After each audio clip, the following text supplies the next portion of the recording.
इस वीडियो में हम लोग आर्टिकल्स टॉपिक को कवर करने वाले हैं। भारतीय संविधान में दोस्तों जितने भी इम्पोर्टेंट आर्टिकल्स हैं वो सभी आर्टिकल्स को इस वीडियो में आपको कवर कराएंगे, जो आपके आने वाले सभी गवर्नमेंट एग्जामों के लिए बहुत ही इम्पोर्टेंट रहेगा। तो इसलिए आप हमारे साथ एंड तक बने रहें। चलिए दोस्तों क्वेश्चन देख लेते हैं। तो पहला क्वेश्चन है दोस्तों, संविधान सभा द्वारा अंतिम रूप से पारित संविधान में कुल कितने अनुच्छेद तथा अनुसूचियां हैं?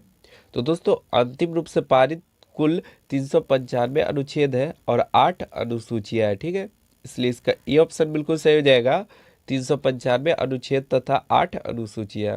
तो इसको आप ध्यान में रखते चलिएगा। नेक्स्ट क्वेश्चन है दोस्तों, वर्तमान समय में भारतीय संविधान में गणना की दृष्टि से कुल कितने अनुच्छेद तथा अनुसूचियां हैं? तो दोस्तों यहाँ पे गणना की दृष्टि से पूछा जा रहा है, तो गणना की दृष्टि से कुल 395 अनुच्छेद तथा 12 अनुसूचियां हैं। ठीक है, इसलिए इसका सी ऑप्शन बिल्कुल सही हो जाएगा, 395 अनुच्छेद और 12 अनुसूचियां। तो इसको भी आप ध्यान में रखते चलिएगा। नेक्स्ट क्वेश्चन है, वर्तमान समय में यानी 2023 में भारतीय संविधान में धाराओं की कुल संख्या कितनी है? तो भारतीय संविधान में धाराओं की कुल संख्या दोस्तों 395 है। ठीक है, इसलिए इसका बी ऑप्शन बिल्कुल सही जाएगा, 395। तो इसको भी आप ध्यान में रखते चलिएगा। नेक्स्ट क्वेश्चन है, इंडिया अर्थात भारत राज्यों का एक संघ होगा, यह संविधान के किस अनुच्छेद में अंकित है? तो दोस्तों भारत राज्यों का एक संघ होगा, ये दोस्तों अनुच्छेद 1 में अंकित है। ठीक है, इसलिए इसका ए ऑप्शन बिल्कुल सही जाएगा, अनुच्छेद 1। तो इसको भी आप ध्यान में रखिएगा। नेक्स्ट क्वेश्चन है, भारतीय संविधान के किन अनुच्छेदों में नागरिकता संबंधी प्रावधान है? तो दोस्तों भारतीय संविधान में अनुच्छेद 511 में नागरिकता संबंधी प्रावधान है। ठीक है, इसलिए इसका डी ऑप्शन बिल्कुल सही जाएगा। तो इसको भी आप ध्यान में रखिएगा। नेक्स्ट क्वेश्चन है दोस्तों, सेम क्वेश्चन इग्नोर करेंगे। नेक्स्ट है हमारा, निम्नलिखित में से किन अनुच्छेदों द्वारा भारतीय संविधान नागरिकों को मूल अधिकार निश्चितता प्रदान करता है?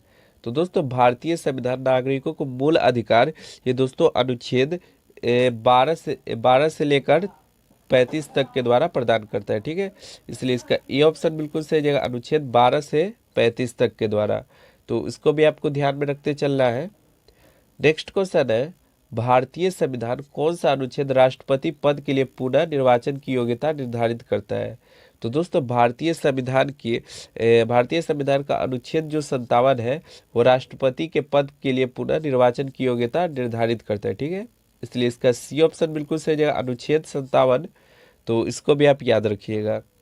नेक्स्ट क्वेश्चन है दोस्तों, किस अनुच्छेद के अंतर्गत भाषण एवं अभिव्यक्ता की स्वतंत्रता के अधिकार की गारंटी दी गई है?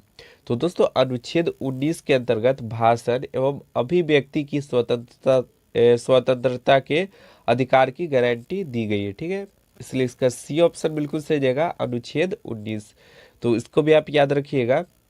नेक्स्ट क्वेश्चन है दोस्तों, निम्नलिखित में से किस अनुच्छेद में प्रेस स्वतंत्रता दी गई है? तो दोस्तों प्रेस की स्वतंत्रता यह अनुच्छेद 19 के 1 में दी गई है। ठीक है, इसलिए इसका ए ऑप्शन बिल्कुल सही जाएगा, अनुच्छेद 19 के 1। तो इसको भी आप ध्यान में रखिएगा। नेक्स्ट क्वेश्चन है दोस्तों, मौलिक अधिकार के अंतर्गत कौन सा अनुच्छेद बच्चों के शोषण से संबंधित है? तो दोस्तों बच्चों के शोषण से संबंधित अनुच्छेद 24 है। ठीक है, अनुच्छेद 24, इसलिए इसका बी ऑप्शन बिल्कुल सही जाएगा, अनुच्छेद 24। तो इसको भी आप ध्यान में रखिएगा। नेक्स्ट क्वेश्चन है दोस्तों,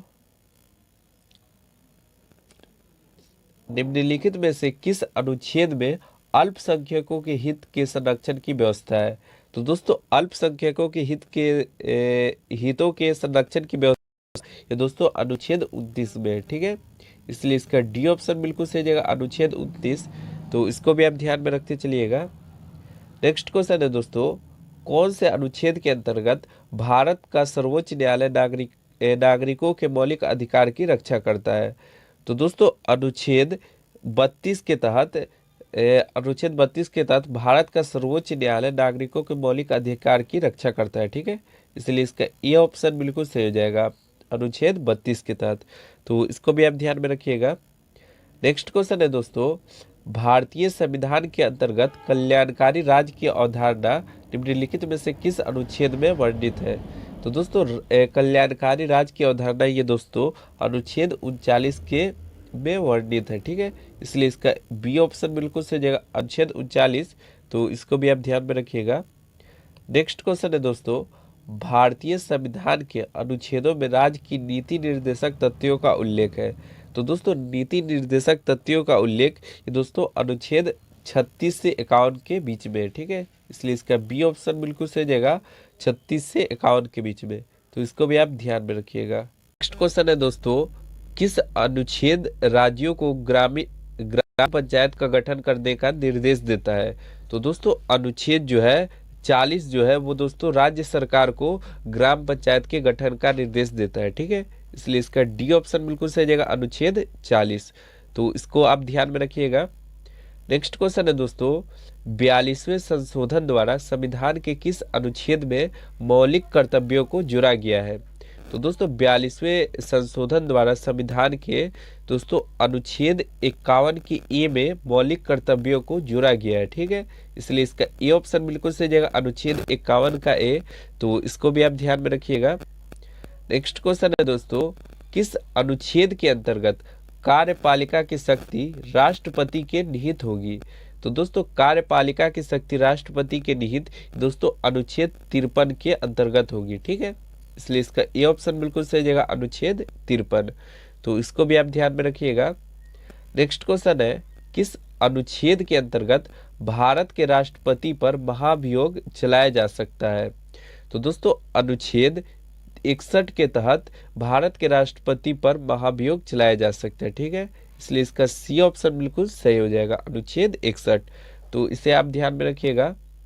नेक्स्ट क्वेश्चन है, संविधान के किस अनुच्छेद में उपराष्ट्रपति पद का प्रावधान किया गया है? तो दोस्तों उपराष्ट्रपति पद का प्रावधान अनुच्छेद 63 में किया गया है, ठीक है। इसलिए इसका डी ऑप्शन बिल्कुल सही जगह, अनुच्छेद 63 में। तो इसको भी आप ध्यान में रखिएगा। नेक्स्ट क्वेश्चन है दोस्तों, किस अनुच्छेद में मौलिक कर्तव्यों की चर्चा की गई है? तो दोस्तों मौलिक कर्तव्यों की चर्चा ये अनुच्छेद 51 के ए में की गई है, ठीक है। इसलिए इसका सी ऑप्शन बिल्कुल सही जगह, अनुच्छेद 51 के ए। तो इसे भी आप ध्यान में रखिएगा। नेक्स्ट क्वेश्चन है, मंत्रीगण सामूहिक रूप से लोकसभा के प्रति उत्तरदायी है, संविधान के किस अनुच्छेद के अंतर्गत है? तो दोस्तों मंत्रीगण सामूहिक रूप से लोकसभा के प्रति उत्तरदायी है दोस्तों अनुच्छेद 75 के अंतर्गत है, ठीक है। इसलिए इसका ए ऑप्शन बिल्कुल सही जगह, अनुच्छेद 75 के अंतर्गत। तो इसे भी आप ध्यान में रखिएगा। नेक्स्ट क्वेश्चन है दोस्तों, संविधान का कौन सा अनुच्छेद मंत्री परिषद के गठन के बारे में आधारभूत नियम निर्धारित करता है? तो दोस्तों मंत्री परिषद के गठन के बारे में आधारभूत नियम दोस्तों अनुच्छेद 75 निर्धारित करता है, ठीक है। इसलिए इसका ए ऑप्शन बिल्कुल सही जगह, अनुच्छेद 75। तो इसे भी आप ध्यान में रखिएगा। नेक्स्ट क्वेश्चन है दोस्तों, निम्नलिखित में से कौन सा अनुच्छेद भारत के महान्यायवादी की नियुक्ति से संबंधित है? तो दोस्तों अनुच्छेद 76 जो है वो दोस्तों महान्यायवादी की नियुक्ति से संबंधित है, ठीक है। इसलिए इसका सी ऑप्शन बिल्कुल सही जगह, अनुच्छेद 76। तो इसे भी आप ध्यान में रखिएगा। नेक्स्ट क्वेश्चन है दोस्तों, नेक्स्ट है हमारा निम्नलिखित में से सॉरी दोस्तों, नेक्स्ट है हमारा 25 नंबर क्वेश्चन है, ठीक है। संविधान के किस अनुच्छेद के तहत राष्ट्रपति लोकसभा को भंग कर सकता है? तो दोस्तों राष्ट्रपति लोकसभा को भंग दोस्तों अनुच्छेद 85 के तहत कर सकता है, ठीक है। इसलिए इसका बी ऑप्शन बिल्कुल सही जाएगा, अनुच्छेद 85। तो इसको भी आप ध्यान में रखिएगा। नेक्स्ट क्वेश्चन है दोस्तों, किस अनुच्छेद के द्वारा संसद की संयुक्त बैठक का प्रावधान किया गया है? तो दोस्तों अनुच्छेद 108 के द्वारा संसद की संयुक्त बैठक का प्रावधान किया गया है, ठीक है। इसलिए इसका बी ऑप्शन बिल्कुल सही जाएगा, अनुच्छेद 108। तो इसको भी आप ध्यान में रखिएगा।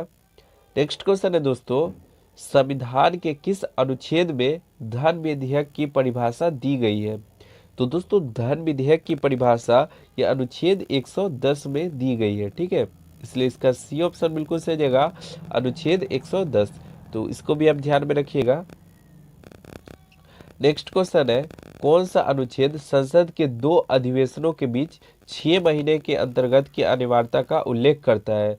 तो दोस्तों संसदों के दो अधिवेशनों के बीच 6 महीना के अंतर्गत की अनिवार्यता का उल्लेख ये दोस्तों अनुच्छेद 85 करता है। ठीक है, इसलिए इसका बी ऑप्शन बिल्कुल सही जगह अनुच्छेद 85। तो इसको भी आप ध्यान में रखते चलिएगा। नेक्स्ट क्वेश्चन है दोस्तों, लोकसभा एवं राज्यसभा के संयुक्त अधिवेशन के विषय में प्रावधान संविधान के किस अनुच्छेद में किया गया है? तो दोस्तों लोकसभा एवं राज्यसभा के संयुक्त अधिवेशन के विषय में प्रावधान दोस्तों संविधान के अनुच्छेद 108 में किया गया है। ठीक है, इसलिए इसका ए ऑप्शन बिल्कुल सही रहेगा, 108, अनुच्छेद 108। तो इसको भी आप ध्यान में रखिएगा। नेक्स्ट क्वेश्चन है, कौन सा अनुच्छेद भारत के संचित कोष से संबंधित है? तो दोस्तों भारत के संचित कोष से संबंधित दोस्तों अनुच्छेद 112 के 29, अनुच्छेद 146 का 3, अनुच्छेद 148 का 6।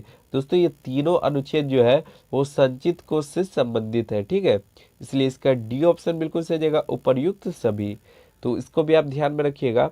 दोस्तों ये था टॉप लेवल का क्वेश्चन, टॉप 30 क्वेश्चन। आपको कैसा वीडियो लगा कमेंट करके जरूर बताएं।